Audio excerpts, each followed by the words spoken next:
અને હવે સીધા જ જઈએ સીએમ ભૂપેન્દ્ર પટેલ જીએસટીને લઈને નિવેદન આપી રહ્યા છે।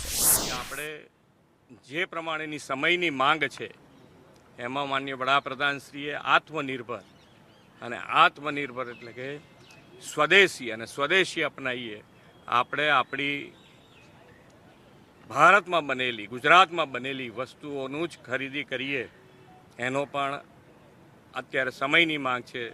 તો એ પણ આપણે આત્મનિર્ભર તરફ વધવા માટે સ્વદેશી અપનાવીએ, સ્વદેશી ખરીદીએ, સ્વદેશી બનાવટ વેચવાનું પણ આગ્રહ રાખીએ। એટલા માટે દરેક જણને આ બધો જ લાભ પ્રજાજનોને વધુને વધુ મળે અને જીએસટીની બચત એમના ઘર સુધી પહોંચે, એમના આનંદ સુધી પહોંચે, એમના વૈભવ સુધી પહોંચે એ જ અભ્યર્થના।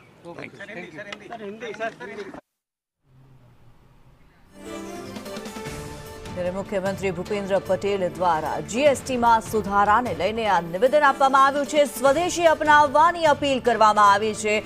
જીએસટીમાં સુધારો આજથી લાગુ થયો છે ત્યારે મુખ્યમંત્રી ભૂપેન્દ્ર પટેલ દ્વારા સ્વદેશીને અપનાવવા માટે અપીલ કરવામાં આવી છે। જીએસટીમાં સુધારાનો લાભ જન સુધી પહોંચે તેવી પણ અપીલ કરવામાં આવી છે। આ સાથે જ સ્વદેશી અપનાવી આત્મનિર્ભરતાનો જે પાઠ છે તે ગ્રાહ્ય કરવા માટે થઈને પણ તેમના દ્વારા અપીલ કરવામાં આવી છે। સ્વદેશી અપનાવવા, સ્વદેશી બનાવવા અને સ્વદેશી વેચવાની પણ અપીલ કરવામાં આવી છે।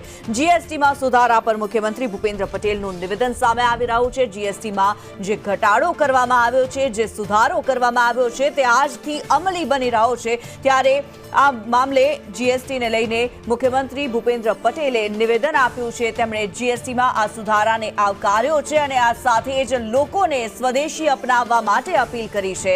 આત્મનિર્ભરતા વિશે બોલતા સીએમ ભૂપેન્દ્ર પટેલે જણાવ્યું છે કે જ્યારે સ્વદેશીની વાત થાય છે ત્યારે આત્મનિર્ભરતાની વાત થાય છે ત્યારે સ્વદેશી અપનાવવા માટે મુખ્યમંત્રી ભૂપેન્દ્ર પટેલ દ્વારા અપીલ કરવામાં આવી છે। જીએસટીમાં જે પ્રમાણે 22 સપ્ટેમ્બર એટલે કે આજથી જે સુધારો કરવામાં આવ્યો છે તે લાગુ કરવામાં આવ્યો છે। જીએસટીના 2 સ્લેબ લાગુ કરવામાં આવ્યા છે તેને લઈને મુખ્યમંત્રી ભૂપેન્દ્ર પટેલે નિવેદન આપ્યું।